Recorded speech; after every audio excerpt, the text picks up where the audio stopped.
Que cela soit sincère en toi. Oh, berger, tu peux naître de nouveau, tu peux tout recommencer, balayer ta vie passée et repartir à zéro, et repartir à zéro avec Jésus pour berger,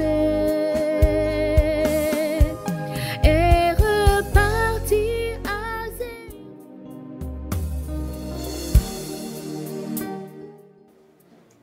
Ta petite habite à où est maman? Pourquoi elle n'est pas là? Elle va bientôt arriver, Akila. Je pense juste qu'elle est tout simplement fatiguée, comme toi. Essaye de te reposer, ok? Mais elle est toujours en retard et elle crie souvent. Est-ce que maman m'aime? Akila, ta maman t'aime. Elle t'aime beaucoup, beaucoup, beaucoup, beaucoup. Tu sais, parfois, les grands ont beaucoup de choses dans la tête. Ok? Akila. Je t'en prie.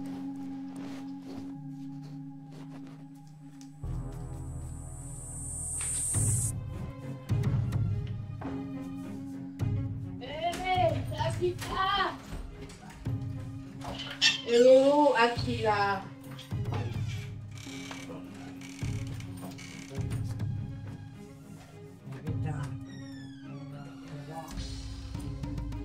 Hé, je te parle.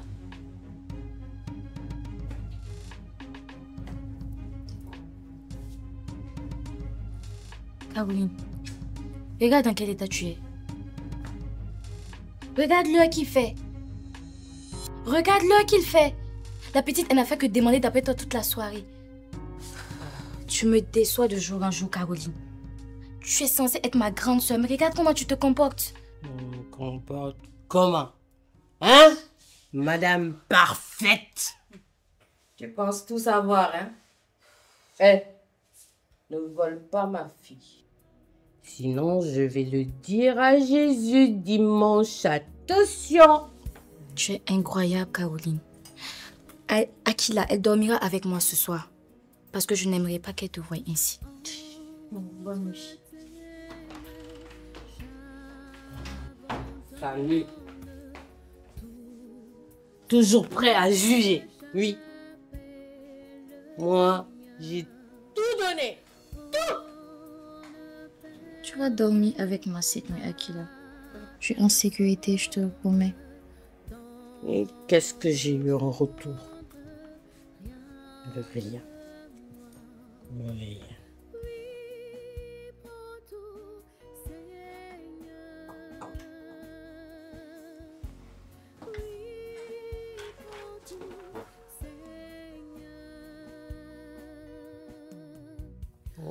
Akila. J'abandonne tout avec Maman, tu es là?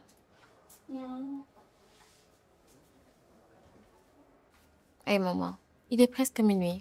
Tu ne te reposes jamais. En fait, dafa am dara lu ma bëgg a terminer rek su ma paree dinaa tëdd. Tu sais aussi, c'est mon métier, je l'ai choisi, je le fais avec passion et j'y trouve beaucoup de joie. Passion, oui, mais n'oublie pas qu'un esprit fatigué n'est pas productif. Ça, c'est vrai. Mais c'est mon travail. Et surtout quand il s'agit de transmettre la foi chrétienne. Il faut le faire à fond, il faut toujours lire.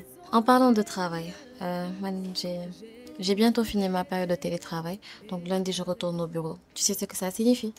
Ben oui, que la maison va être plus calme. Voilà. Oui, c'est vrai, il n'y aura pas de bruit, sauf celui de Mathias, celui du pèlerin de l'espérance. Fàtte nga bi mu ne néegam mooy grotte. Ok. Mais plus sérieusement, maman, tu ne penses pas qu'on devrait trouver une aide? Tu ne peux pas tout faire toute seule? Mais tu sais, jànq yi seen liggéey day noppal sa loxo rek wante du sedd sa xol de. C'est ça le problème, c'est que yéen mère yi kenn doyu leen. Mais tu ne penses pas que c'est beaucoup plus raisonnable? Peut-être, ça me permettrait même d'avoir plus de temps à consacrer à mon travail. D'accord. Voilà. C'est une bonne idée. yaa ngi may doog a neex. Mais, par contre, je te laisse terminer cette phrase, après tu vas te reposer. Promis. Encore une phrase et je vais me coucher. D'accord? Allez, je te laisse. Bonne nuit. Allez, bonne nuit. Bonne nuit, dors bien toi aussi.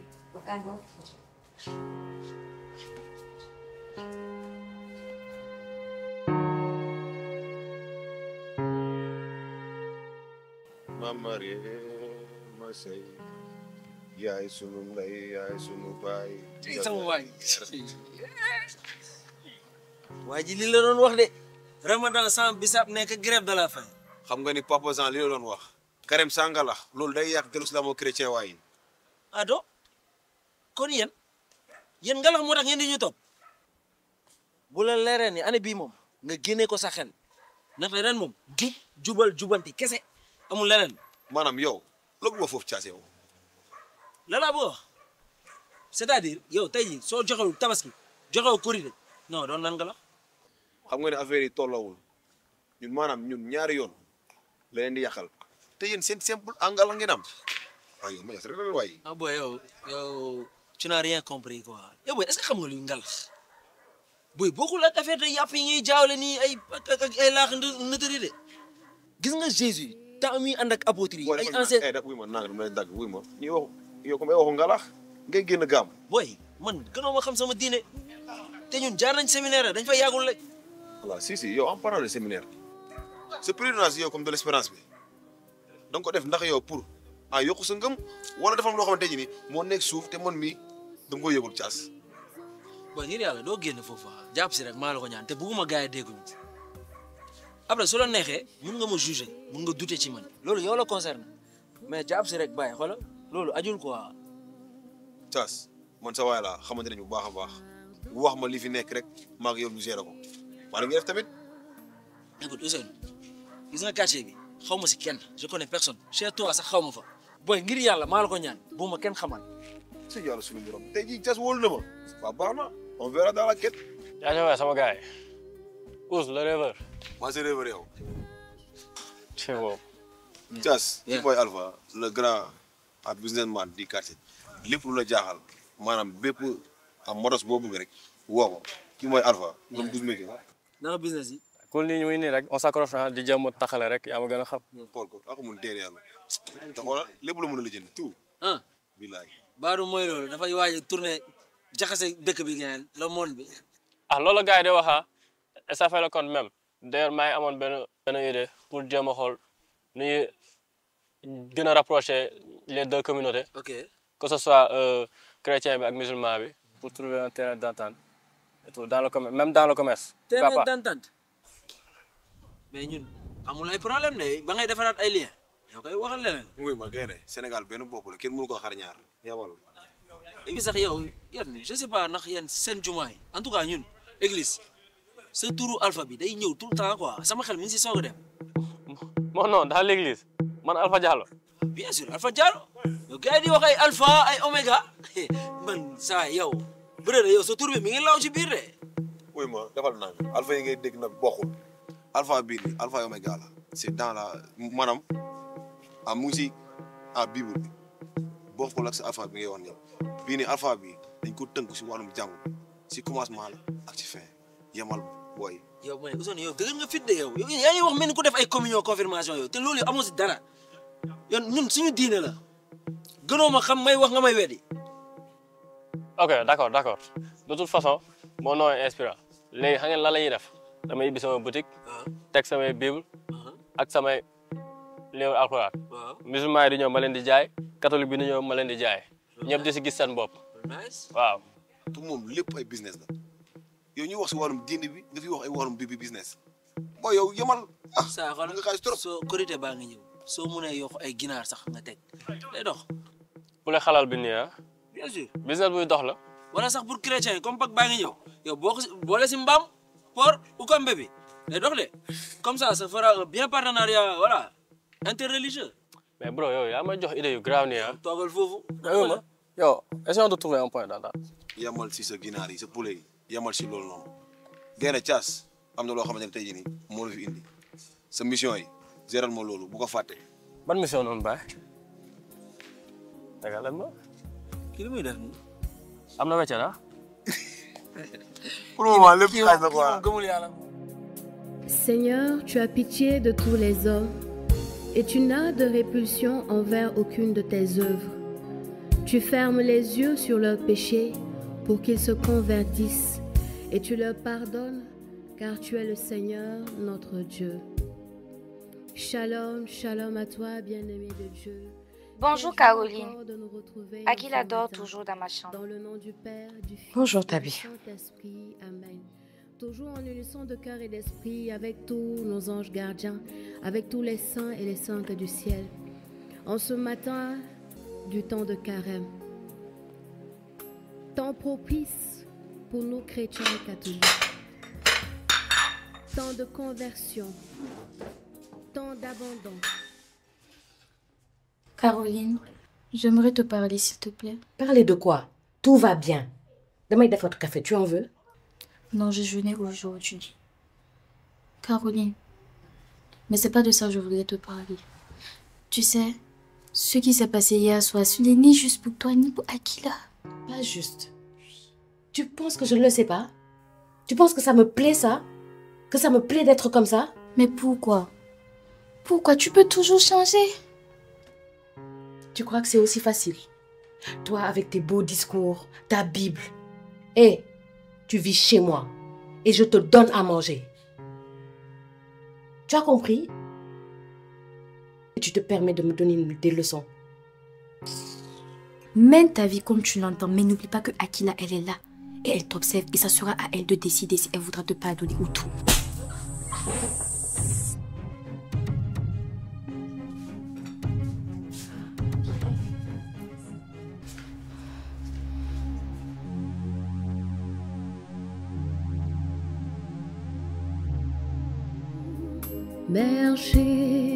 Berger, tu peux naître de nouveau, tu peux tout recommencer, balayer ta vie passée. Que cela soit sincère en toi. Oh, berger. Tu peux naître de nouveau, tu peux tout recommencer, balayer ta vie passée et repartir à zéro, et repartir à zéro avec Jésus pour berger et repartir à zéro.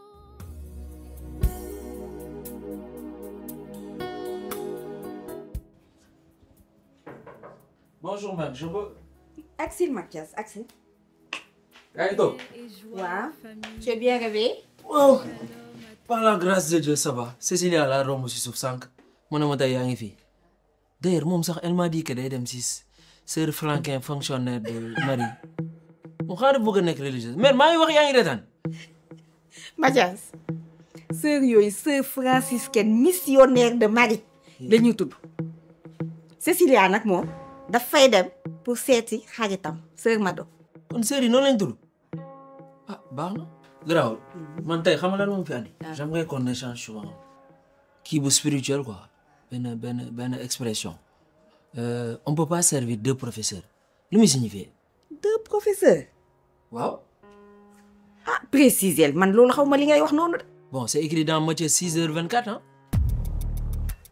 Ah, mais là, il bopp bi de. Mathias loolu du horloge de. Verset biblique là, on dit Matthieu chapitre 6, verset 24. Comme ça parle pas le professeur. Non, ça parle pas de professeur. Il est dit précisément, on ne peut pas servir deux maîtres en même temps. Ou on haïra l'un et on servira l'autre, ou on s'attachera à l'un et on méprisera l'autre. On ne peut pas servir Dieu et l'argent. Mais mère, lii du ay affaire de Dieu et l'argent, lii affaire de 2 personnes là.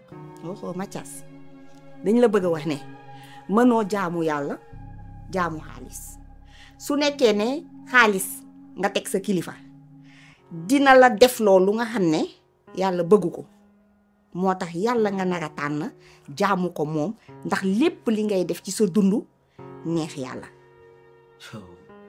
Mais lu tax on le dit pas clairement. Mathias yoo xam nga lan nga nar a def conseil d'ami. waaw nga dem librairie Claire Afrique dem gisi sœur Marthe Seck boo toogee ak moom dina la xelal ay livres yu baax ci domaine spiritualité. Librairie Claire d'Afrique. waxuma Claire d'Afrique de librairie Claire Afrique. Ok, je pense que ça va beaucoup m'aider sax. boo jógee foofu nga dem ci abbé Pierre Sandi Diouf moom mooy vicaire épiscopal chargé de la liturgie moom boo toogee ak moom lépp lu jëm ci liturgie dina la ko leeralal ba mu leer. Épiscopal mooy staff évêque bi wala. waaw léegi soo buggee man sax mën naa la jëlal rendez-vous. Ah mais vas-y temps amul de mère instant bi kay man soo ko woowee su dee mi ngi fa ma wàcc je me change et puis ma dem gis ko. parce que yow ku la jàppalewu la. def ma signe soo ko da woowee ngay suuxaaleel ñu bëri. amul problème mère merci beaucoup.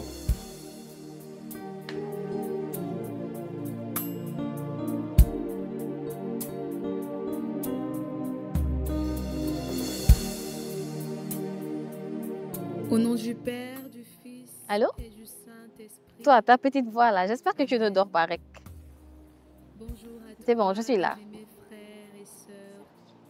Que la D'accord. paix et la joie de notre Seigneur Jésus-Christ soient toujours avec nous. Amen. Aujourd'hui, nous allons prendre comme point de méditation. D'accord. Bonsoir, je cherche Sœur Mado. Le psaume de C'est bon, d'où c'est là? afin Oui, mais il y a une am d'adorer le Dieu visite. de miséricorde, Bete Fox River. pour le pardon de nos péchés, les péchés de nos familles. Sœur Mado. Waouh, bienvenue. Merci, C'est un plaisir de te revoir. c'est partagé. Pas trop fatigué pour Non. venir ici? Non, ça va. De toute façon, toi, tu es une vraie Dakaroise, tu connais les coins.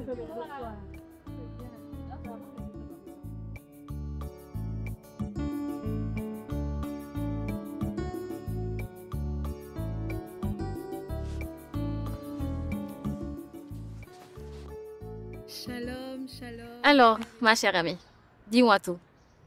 Comment est-ce que vous vivez ici? Il n'y a pas de bruit, hein? Silence complet, amul ambiance, amul dara. Yéen daal prière rek. Mais Cécilia, c'est pas un silence vide. C'est un silence habité d'amour, de rencontres, de prières. Fii neex na de. Mais en vrai, la vie normale, elle ne te manque pas un peu dem ay xawaare, am benn copain par-ci, am ay gourmand, te marier. Chaque chose a son temps, comme on dit. Voilà. Et moi, je me dis que j'ai fait le bon choix. Je suis très heureuse et très épanouie dans mon choix. Mais bon, en vrai, quand tu vois des filles de ton âge, avec leurs maris, leurs enfants, tu n'as pas un peu peur de regretter ton choix? Regretter. amul dara duñ bii regretter. Takk ci rib, comme on dit. Non, tu sais, nous, on a une autre façon de vivre cette maternité.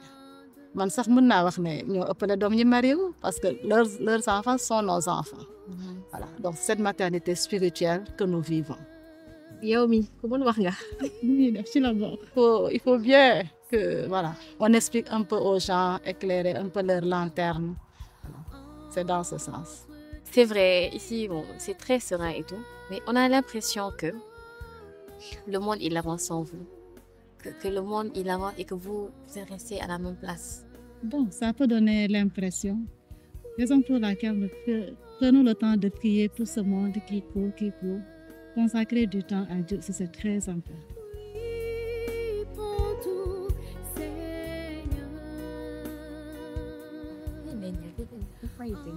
De tourtereaux.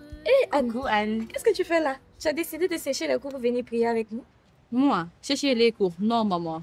J'ai cours cet après-midi, mais je suis venue me rassurer que tu ne racontes pas des bêtises à Mathilde. Hey, quelle bêtise. Et même si c'est des bêtises, je les aime parce qu'elles cachent toujours une grande sagesse. Vous, moi je raconte des bêtises. Ah, je prends des notes mentales et vous ne perdez rien pour entendre. Bon, en parlant, pour cette rencontre, j'ai décidé d'approfondir le thème sur la foi ancrée dans la tempête. J'y ai aussi pensé. Isaïe 41, verset 10, il est écrit que « Ne crains rien, car je suis avec toi. Ne mène pas des regards inquiets, car je suis ton Dieu. » Waouh, un verset puissant, surtout pour les personnes qui traversent des moments très difficiles. Oui. En parlant de ça, l'autre jour, j'ai vu Cécilia. Cécilia, qu'est-ce qu'elle voulait celle-là? Elle voulait rien de spécial, hein. Je l'ai trouvée différente, donc je me suis dit que vous pourriez peut-être vous réconcilier. Mathilde, pourquoi tu me parles de celle-là? Qu'est-ce qui se passe? Il se passe quoi avec Cécilia? Bon, je pense qu'on a assez de travail pour notre prochaine rencontre de prière, n'est-ce pas? Donc Anne, tu as des propositions à nous faire? Vous êtes des sœurs. Je ne sais pas ce qui s'est passé entre toi et Cécilia, mais n'oubliez pas ce que Dieu a dit. En tant que chrétienne, vous êtes mieux placée pour savoir ce que Dieu a dit de l'offrande déposée devant l'autel. Si tu déposes ton offrande devant l'autel et que là tu te souviens que ton frère a quelque chose contre toi, va te réconcilier avec ton frère, puis apporte tes offrandes vers l'autel. Matthieu, chapitre 5, verset 23. Sois forte et n'oublie pas ce que tu as l'habitude de me dire. La vraie force, c'est d'avancer avec Dieu, même quand on trébuche, n'est-ce pas? Merci les filles. Bonsoir. C'est nous, Jésus, que je veux vous montrer. En présence de Marie, mère de Mani, c'est vrai. Mais ici, c'est la vie. Si tu ne vis pas la vie va te vivre. li ma wóor moom mooy ne heure récréation kër gi day riir chacune met ses talents au service de la récréation comme on dit ñii fecc ñii jouer carte ñii tëgg ñii woy ñu woy. En tout cas, tu sais, il faut aussi équilibrer cette vie contemplative et cette vie active. Munoo dëkk rek ci di prière détente ci la bokk, voilà, changer activité togg yi fii, voilà, avoir cet esprit de créativité, sinon voilà. Du ñaan dong de ci la bokk naam, mais quand même il faut allier les deux. Ah baax na parce que vous imaginez ngeen nekk fii di prière rek loolu moom. C'est ça, c'est pourquoi on essaye de toujours équilibrer. Mais bon, c'était un plaisir gis naa la gis. Le plaisir est partagé. J'ai fait ma part. C'est à toi de venir nous voir. wax nga dëgg nee nañ mbokk ñaara koy dox. Donc je viendrai. Suñu kër c'est pas comme ici de. Bon, il y a un moment un peu, mais ça va, hein, on gère. Non, est-ce que seen kër rawul suñu kër? Parce que maman Yvonne, telle que je la connais, une grande théologienne avec beaucoup de dévotion. Et elle prie beaucoup. C'est une femme vraiment très pieuse qui prie beaucoup. Ah d'accord? Allez, on y va? Oui. Nous venons avec Marie, qu'elle présente tout un chacun de nous à son Fils, qu'elle nous présente tels que nous sommes, qu'elle nous présente avec nos manquements, qu'elle nous présente avec nos faiblesses. Marie, notre mère, toi qui as souffert avec ton Fils, toi qui as cheminé tout au long de ce temps, c'est toi que nous appelons ce matin. Que tu viennes encore intercéder pour tout. Ah oui. Entrez. Bonjour, père. Bonjour, monsieur. Comment vous allez? Ça va bien. Mathias. Mathias. Le neveu de maman Yvonne. Comment va maman Yvonne? Elle va très bien. Elle va bien. Sinon, naka liggéey bi fii. Ça va bien mu ngi fi rek. yaa ngi si jàmm bu baax. Ah abe tey moom dama ñëwoon seet si la. Personnellement pour laajte la poser la ay questions lu jëm ci diine bi surtout côté liturgie bi waaw li nga xam ni ça me tient vraiment de savoir ñun ndaw yi nan lañ mën a xam ci liturgie quoi lan c'est quoi la liturgie? Concrètement, liturgie, c'est une grande question. Il va être difficile de tout résumer, mais en deux mots. La liturgie vient de deux mots grecs, leitos et ergon. Leitos signifie ce qui est du peuple, ce qui est public. Et ergon signifie l'action, l'activité. Donc, en définitive, la liturgie, c'est l'action du peuple pour le peuple et par le peuple. Quand mon liturgie là bokk. Bokk nga liturgie waaw bokk nga liturgie mais boo bokkee liturgie day doon ci sa wàll parce que lu jiitu ci liturgie te ñu war ko jiital mooy yàlla bi ñu sàkk bi ñuy dundal kon Mathias kay boo sàkkoon sa bopp day yomb. ama rek waaw yàlla moo ñu sàkk moom.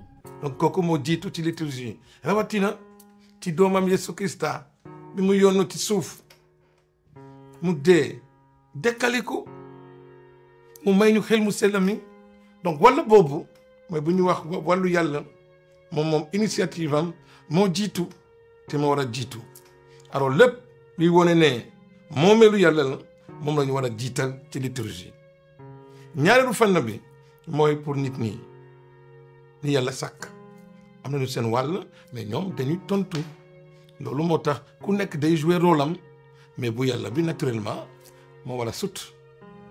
ah léegi suivant ce raisonnement tey jii question bi may animé mooy lu tax église bi su demee ba di changer ay textes du laajte avis peuple bi parce que yaakaar naa ni waruñu mën a xëy rek comme bébaas bi bu ma demee messe dégg fa xam nga man nag gëjoon naa messe abe du ma la ko nëbbu quoi gëjoon naa messe trop mais dama dem fekk fa gars yi di wax ay frères et sœurs yu ma mosul dégg dem ci biir tamit prière notre père bi am na lu ñu fa dugal noonu sumay paa bi dégguma ko bii paa xam nga ak yeneen ci biir man dama réer quoi.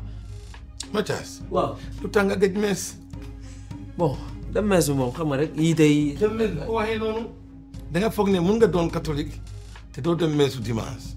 mais bi ñu daw tere. xamoo ne nekk chrétien dafa sikkandikoo ci la ñuy woo Pâques maanaam kumpu dekkaliku Krista bi te dekkaliku boobu ci ñaari fànn lañ koy xumbal ci jàngu bi benn yoon ci at bi mooy Pâques atu ren le 20 avril lay doon beneen yoon mooy chaque 8 jours le dimanche loolu mooy dundal nekk chrétien xanaa da nga foog ne nekk chrétien rek tudd Mathias la di lekk yàpp mbaam ak di naan bi lii moom abe foog ma bind ko si abe fàtte dama fàtte sama saint carnet bi li ngay wax ni dafa am solo xaaral ma dem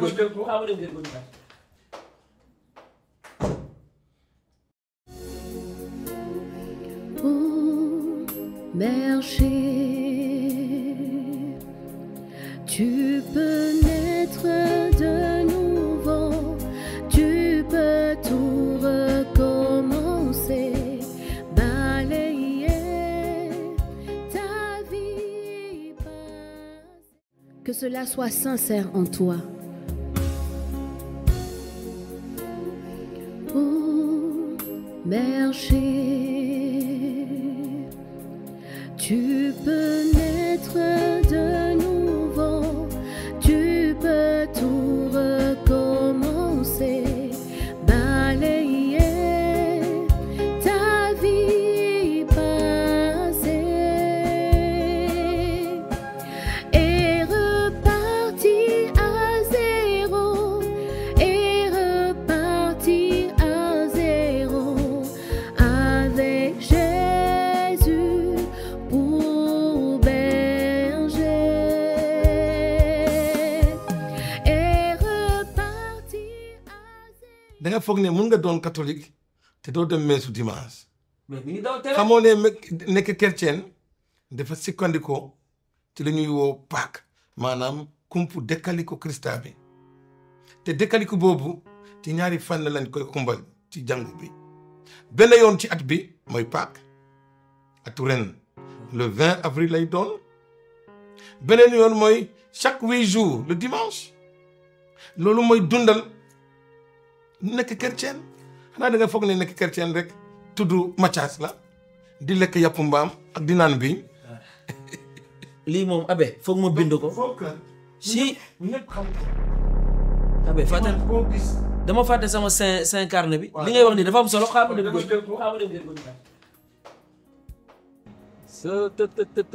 waaye sama waa ji moom fu mu jaar moom non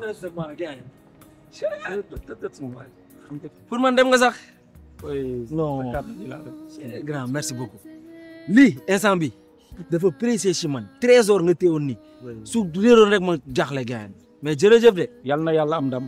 yal na yàlla yow da nga am mooy boobu. ban waay. muy na yàlla am ndam ca kaw wasa man mooy choral yi dañ koy woy rek. jaawle nga de. dama ko jaawle. waaw. waaw mais nice mais merci ah. grand def nga lépp. jaayef nga yow moom xoolal cool cak maan nga quoi. jaay bro dundal.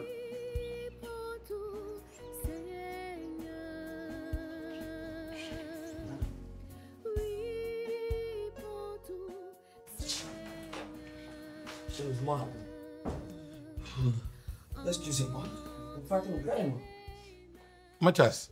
lu tax nga ne 5 carnet. carnet bi dafa am valeur ci man de parce que yëpp yu jëm ci diine bi religion yëpp fii laa koy bind. ah c'est en rapport avec la religion. waaw d'accord xam nga demoon nga messe dimanche bi weesu. prophète Isaïe dafa ne saint le Seigneur de l'univers. ça veut dire que yàlla mooy ki gën a sell la.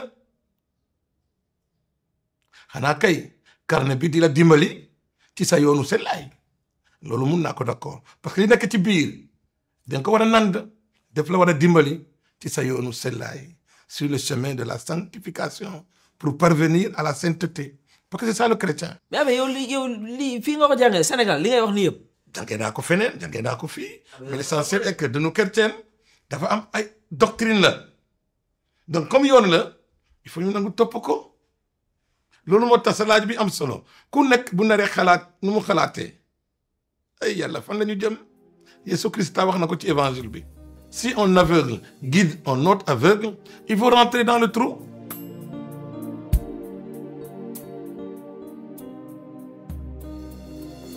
Ah, où vas-tu comme ça? Yaakaaroon naa ne tey amoo cours. Je dois aller à la bibliothèque, maman. Dafa am lu may réviser rek. Qu'est-ce que tu fais exactement là-bas, Anne? Tu n'es pas une religieuse, drôle prêtre, beaucoup de ministère extraordinaire. Alors pourquoi tu t'entêtes à te perdre dans tes études de théologie? C'est absurde. Tu sais, maman, ces études sont très importantes pour moi. Il s'agit de ma foi. Ta foi? Toi, tu n'es pas allé à la messe ces derniers temps? Comment tu veux apprendre des choses sur Dieu et ta religion? Tu ne vis même pas ce que tu étudies. Tu veux devenir religieuse ou quoi? Pourquoi tu veux te compliquer la vie sur les théories? Théorie ngay jàng agul benn sens. Dangaa dëgër bopp waaye yoon baa ngi nii. L'église est organisée et organique, structurée avec le pape, avec le peuple de Dieu. Et le pape a des ministères comme le président et le premier ministre. Un parmi lesquels, peut-être parmi les plus importants, c'est la congrégation du culte divin et de la discipline des sacrements. Donc lépp lu jëm ci wàllum liturgie ñoom ñoo koy saytu fale ca Rome. léegi tey jii changement texte yi notre père bi dafa changer carrément xam nga umb na ma quoi man tamit comme gëjoon naa xam nga messe ngay dégg frère et sœur gauche droite xam nga da ngay ñëw tamit gars yi di la xool ay yow lu tax doo ñëw messe gars yi ñu focus ci seen messe mais dañuy xool am na ñoo xam ne dañuy ñëw pour xam ndax Alex ñëw na messe wala Jacques ñëw na messe yooyu dañ ko war a bàyyi tamit.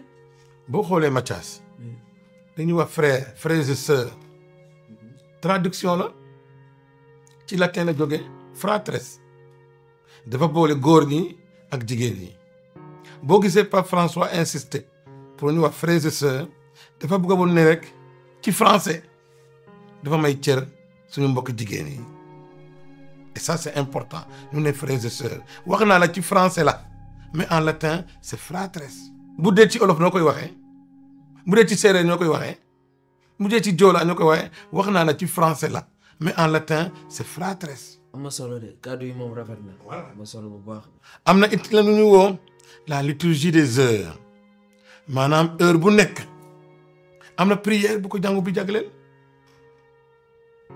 waaw c'est qu'on appelle la sanctification du temps maanaam du nit yi rek la ñu war a sellal waaye même temps bi xamoom naka laa koy traduire dañ ko war a sellal mooy ci ngoon mooy prière bu ñu woo vêpres ci suba teel mooy laude diggante bi environ de midi à la milieu du jour balaa ngay nelaw moom la ñu woo compli am na prière boo xam ne dañu ne pour les lectures mun nañ ko def ci journée bi yëpp parce que yàlla moo ñu moom journée bi yëpp dañ ko war koo jagleel. boo demee ci monastère yi xam nga monastère yi xam nga Kër Moussa. waaw. xam nga Kër Gilaay. waaw dama koy dégg rek. xam nga Sébikotane Carmel yi. ah.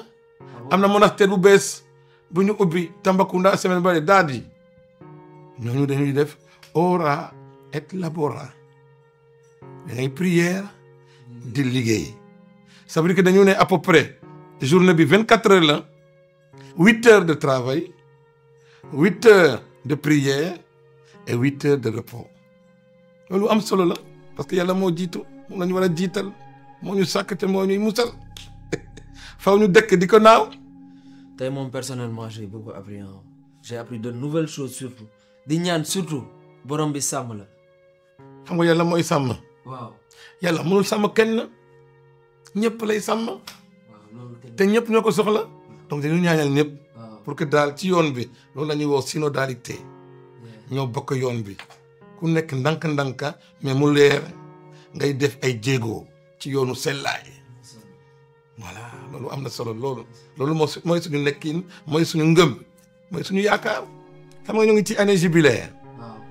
nous sommes des pèlerins de l'espérance c'est ça le thème de l'année jubilaire donc dañu war di góorgóorlu mun na am ñu daanu ñu bañ a naagu ñu jóg yàlla dimbali ñu mun a dem kanam xam nga booy wax liturgie dafa fekk mu doon ci messe bi nga xam ne mooy sacrement bu gën a mag bi.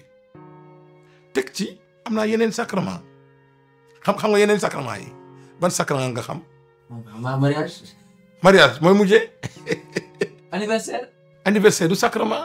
juróom-ñaari sacrement ñoo am. baptisé confirmé eucharistie loolu la ñuy woo les sacrements de l'initiation chrétienne. teg ci les sacrements de guérison maanaam pénitence réconciliation bu ñuy confesser ak. sacrement onction des malades ñu ñaanal ñi feebar ñi. troisièmement les sacrements au service de la charité maanaam le mariage que tu aimes beaucoup et l'ordre les prêtres les évêques et les diacres. boo ci yokkee liturgie am na ñuy woo sacramento maanaam bénédiction yi de temps en temps nga ne ma abe bénir ma bénir la. de temps en temps béniral sama kër béniral sama oto wala def ci bokk. tu sais une chose la liturgie est dialogale la liturgie ça doit être un dialogue comme moi comme toi et moi quand Dieu parle à son peuple le peuple écoute et puis répond à Dieu c'est comme ça la liturgie même boo demee messe quand le prêtre dit le Seigneur soit avec vous tu dis quoi. mais voilà c'est ça le dialogue. waaw man maa ngi ñëw daw maa ngi lay santaat. merci beaucoup yàlla amal jàmm yu bëri. noonu ma mère Yvonne. dina ko déglu. voilà merci. merci. En contemplation devant la sainte face de notre Seigneur Jésus-Christ, en présence de Marie, Mère des douleurs, Mère de miséricorde, nous venons avec Marie, qu'elle présente tout un chacun de nous à son Fils.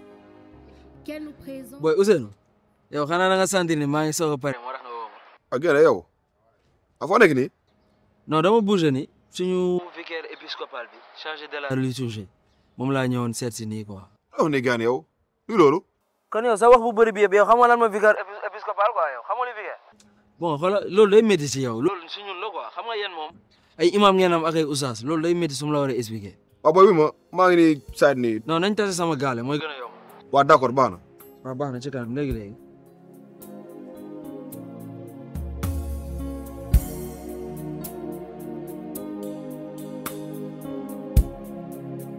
Seigneur, tu as pitié de tous les hommes et tu n'as de répulsion envers aucune de tes œuvres.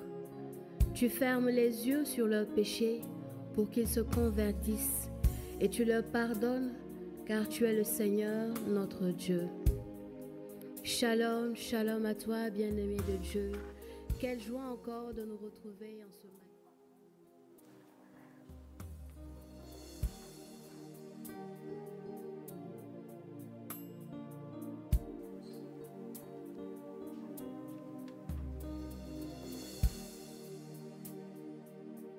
Au nom du Père, du Fils et du Saint-Esprit. Je te bénis, je te glorifie, je te rends grâce pour tout ce que tu fais pour moi. Merci de m'avoir permis de voir ce jour. Sois toujours avec nous. Amen. Mon Père, qui es aux cieux, que ton nom soit sanctifié, que ton règne vienne, que ta volonté soit faite sur la terre comme au ciel. Afin d'implorer le Dieu de miséricorde pour le pardon de nos péchés, les péchés de nos familles, les péchés des membres de nos familles, les péchés de nos communautés. Bonjour, chère sœur. Je suis le pasteur Kebera. Je suis venu vous annoncer la bonne nouvelle. Dites Amen. Amen. Ah, tu tiens la Bible, ça tombe bien. Je viens de l'église extraordinaire de Dieu. Bonjour, monsieur. Ça va? Vous allez bien? Je rends grâce à Dieu. Tu es bénie entre toutes les femmes. Alors là, non, je vous arrête. La seule et unique femme bénie d'entre toutes est la très sainte Vierge Marie. Waaw waaw dafa leer Marie rek femme bénie doyul bay des. Je vois que vous êtes catholique. Mais avez-vous réfléchi à la place de la Vierge Marie dans votre foi? Elle est vénérée. La Bible est claire. Seul Dieu mérite notre adoration. Marie, bien que pieuse, n'a pas ce rôle extrême dont vous le attribuez. Repentissez-vous! Marie est la mère de Jésus. Elle est pleine de grâce, comme le dit l'Évangile. Elle n'est pas adorée, mais vénérée, parce que son oui a permis l'incarnation du Christ. Elle ne fait pas l'objet d'une adoration, mais plutôt d'un profond respect et de reconnaissance.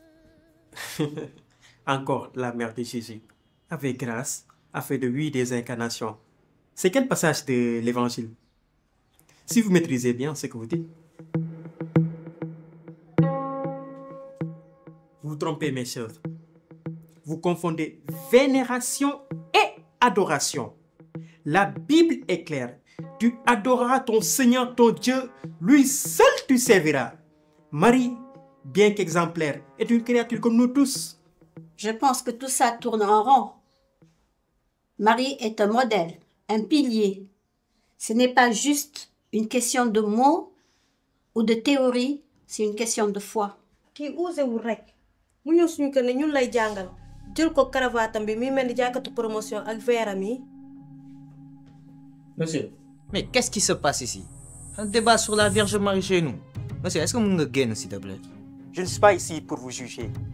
Je suis ici pour vous faire voir la vérité. Marie ne mérite pas notre prière ni notre adoration. Vous avez mis Marie sur un piédestal. Et c'est là que réside le danger. Rappelez-vous, nous sommes les meilleures églises au monde. Nous sommes les champions de la Bible. Vous les catholiques, vous ne savez rien. Allez apprendre, c'est mieux. Bonne fin de journée les adorateurs.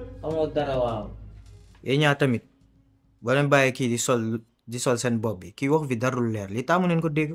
Ah doom nday daa mel ni kii moom gañe nañu de est-ce que doo demaat jàngiwaat ba xam.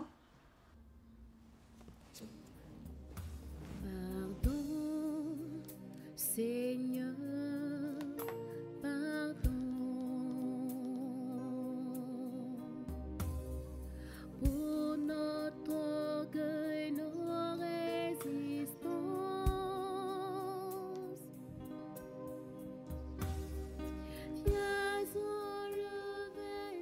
Anne, ma chère, que se passe-t-il? Pourquoi c'est là?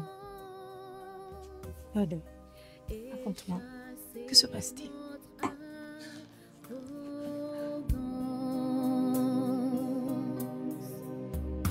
Pardon, Seigneur, pardon.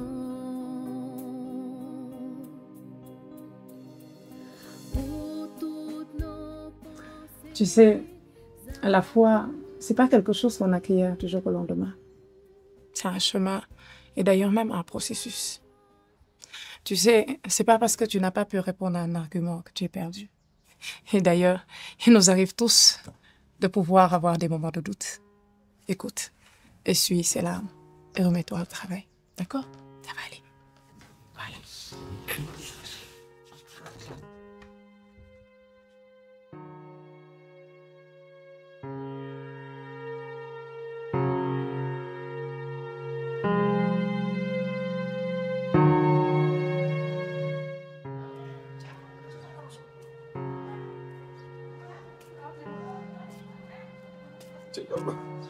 man kii leer na ma yegg si na bu yàgg te woo ma sax.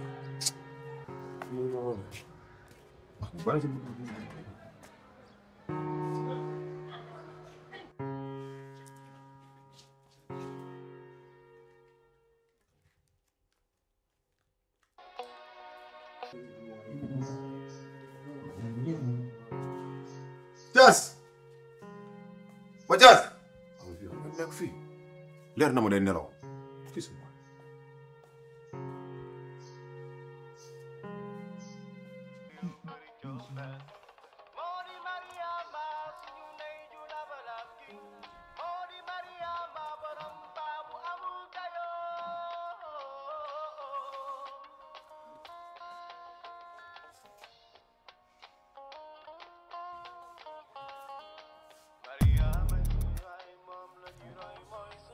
yëngu mu demee nii di commencé seen biir tamit la. yow booy looy def nii Ousseynou loolu lii yow booy. Ousseynou yow lan ngay def fii yow. depuis quand nga nekk benn agent CA te yow waxuma dara quoi.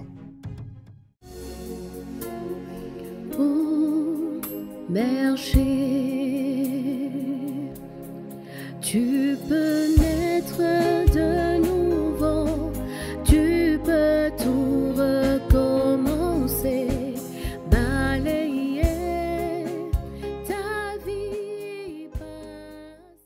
Que cela soit sincère en toi. Oh, berger, tu peux naître de nouveau, tu peux tout recommencer, balayer ta vie passée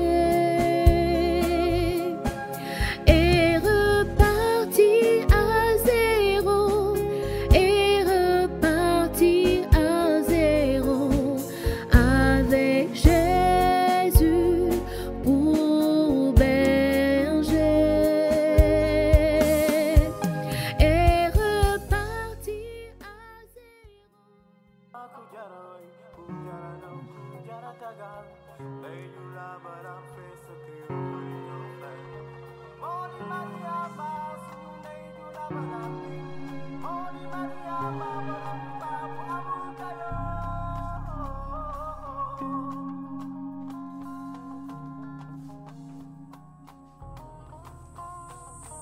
yëngu mu demee nii di commencé seen biir tamit la. yow booy looy def nii Ousseynou loolu lii yow booy. Ousseynou yow lan ngay def fii yow. depuis quand nga nekk benn agent CA te yow waxuma dara quoi. yow noo defee si fii sax yow. ah si je comprends bien lii yëpp da nga ko def ndax benn cause kese quoi yow.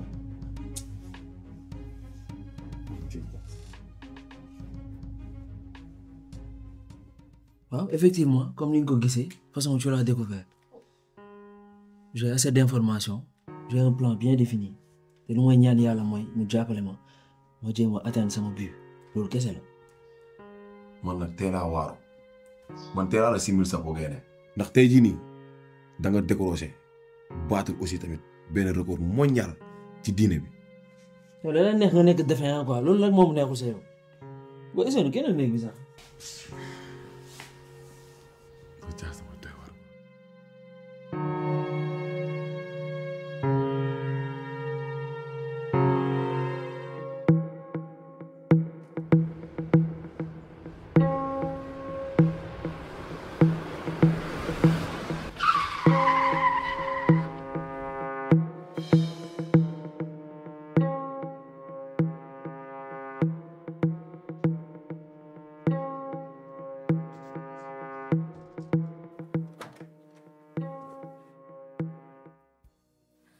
Reba shakataraba, rebo mantelebo, soukanaria baba baba baba baba.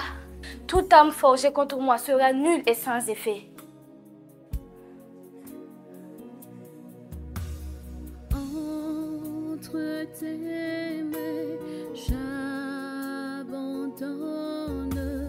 tout ce que j'appelle le mien. On ne permet à personne d'en reprendre rien de moi. Que 1000 tombent à tes côtés, Seigneur, et 10 000 à ma droite, je ne serai jamais atteinte.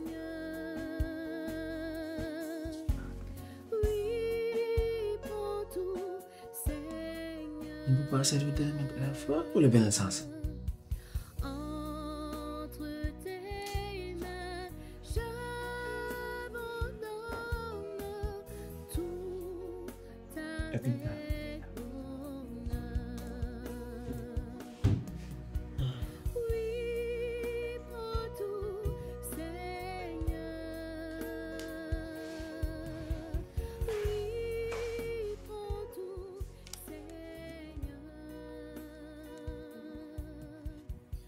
En plus, tu as un joli prénom.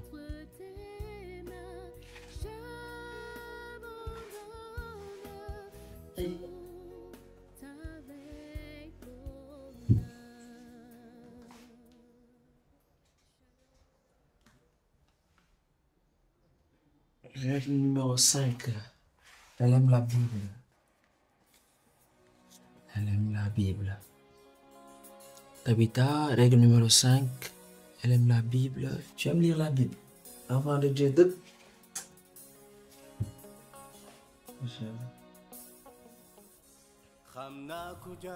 Est-ce que je vais pas demander sur Internet? Internet? Prunelle de mes yeux. Que signifie la prunelle de mes yeux? Encore, être la prunelle des yeux de quelqu'un, avoir une très grande importance, être précieux pour quelqu'un. Être précieux pour quelqu'un, avoir une grande importance. Mais dans la Bible, c'est mon djungel, c'est Matthieu. Am na benn chapitre bu muy wax ay les yeux de xawma lan mbëggeel de. Jël Bible bi moo gën a wóor.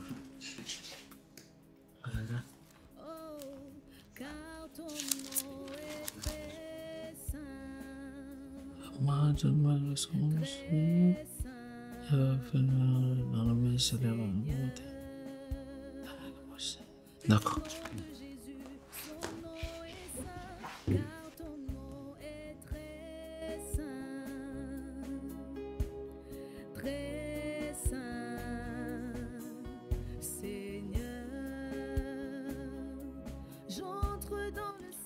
Tabitha, elle aime son prochain. Avec le numéro 7, je pense que c'est bon. En plus, non. Non, toi, hein? Je vais voler ton cœur. Je vais te conquérir, voilà.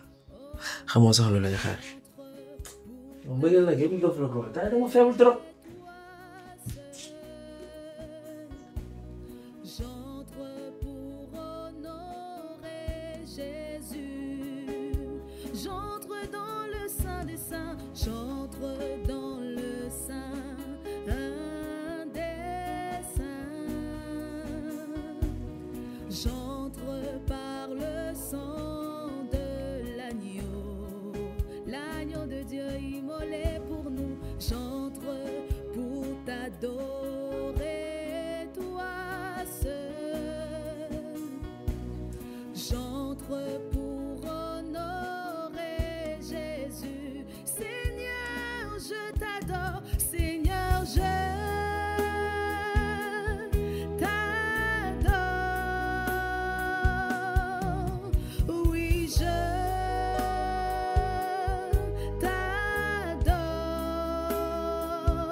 Au nom du Père, du Fils et du Saint-Esprit.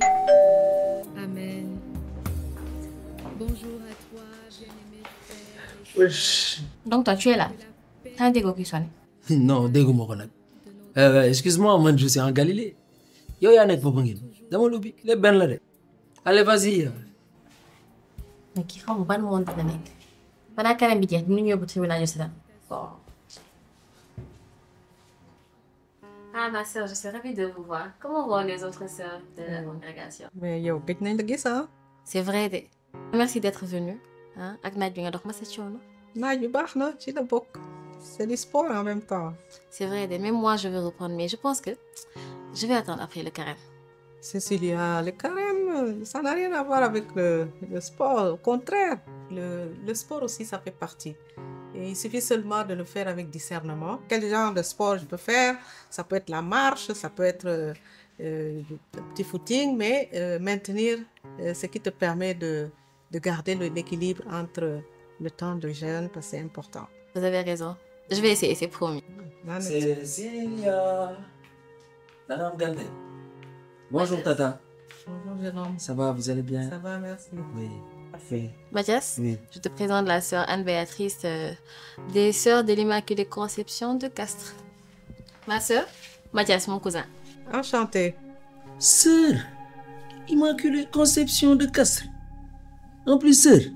Oui, c'est sœur de l'Immaculée Conception de Castres.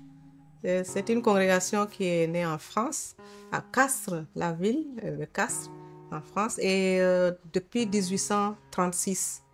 Et quelque temps après, 4 religieuses ont été envoyées au Sénégal en mission en 1848. Donc, en 2023, on a fêté les 175 ans de présence des sœurs au Sénégal. Et de là, il y a eu des fondations au Gabon, peu de temps après, au Gabon. Et la congrégation s'est étalée dans d'autres continents. Il y a l'Europe, bien sûr, l'Amérique latine et l'Asie. Et en Afrique, on est au Bénin, au Burkina, au Sénégal, au Gabon, en RDC et en Guinée-Bissau.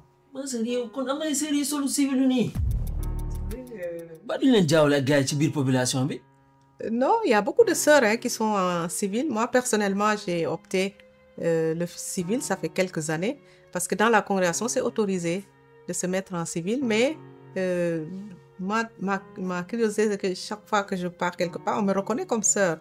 Donc, le civil ne veut pas dire vivre moins ce qu'on est en train de vivre, ce pourquoi nous sommes religieuses.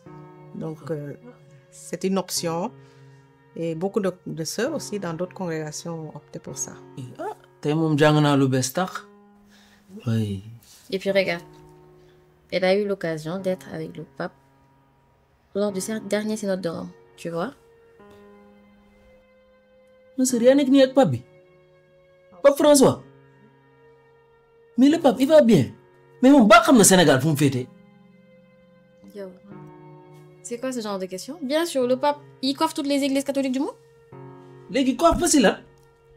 Ñun fi bir Ndakaaru Pape Jean-Paul II lañu xam moom moo bàyyi lépp Rome ñëw teeru fii wàcc Gorée jaar noonu dugg Popenguine retourné Dakar jaar Colobane si embouteillage yi ñëw ba si rond-point Jet d'eau bi jéggi ko dugg stade Demba Diop fekk jeunesse bi fees dell boo ma xoola loolu c'était en 1992 boo ma weddee rek dama laaj Tata Émilie bu Jeune Espérance. Oh. Cécilia. C'est vrai, hein, il est venu en 1992, le pape. Mais les détails des embouteillages et tout ça, merci pour l'information. Mais le pape, effectivement, est venu en 92 et c'est resté gravé dans la mémoire de nos chrétiens.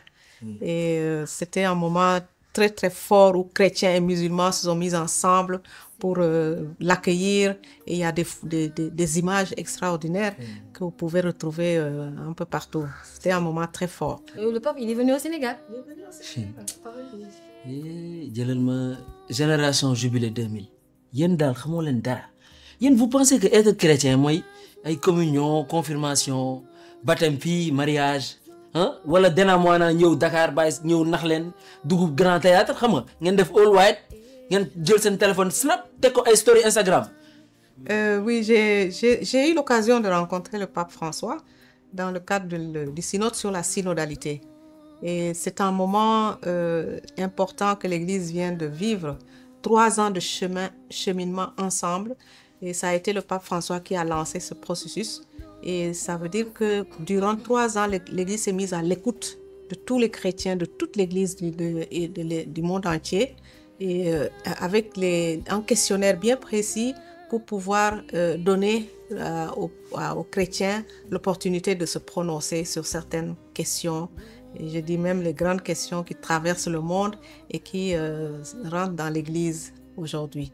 Et donc, c'est un moment qui a été marqué par 2 grandes rencontres qui ont eu lieu en 2023 et en 2024. Donc, c'est pour la première fois qu'un synode dure 3 ans. L'Église a convoqué et les chrétiens, des laïcs, des prêtres, des évêques, des sœurs, même des chrétiens qui ne sont pas d'obédience du pape, sont venus. On les appelle les frères séparés.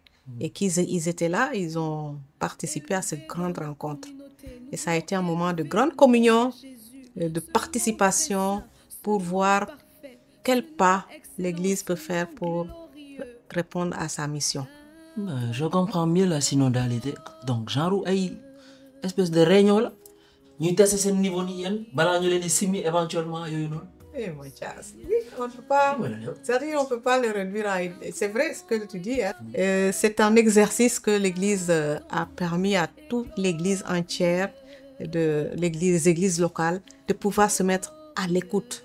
Ce qu'on peut retenir de ce cheminement synodal, c'est la capacité qu'a l'Église à se mettre à l'écoute du monde, à l'écoute des marginalisés, à l'écoute des pauvres, à l'écoute des femmes, et à l'écoute des jeunes, des enfants, et à tout le monde. Cheminer ensemble. Machallah. En tout cas, merci beaucoup. Cécilia, si tu veux avoir une photo avec le pape Moum, faut que tu ailles sœur et balaa nga maxé ci galé bi. Hein? Et pourquoi pas, Cécilia? Seigneur, tu peux naître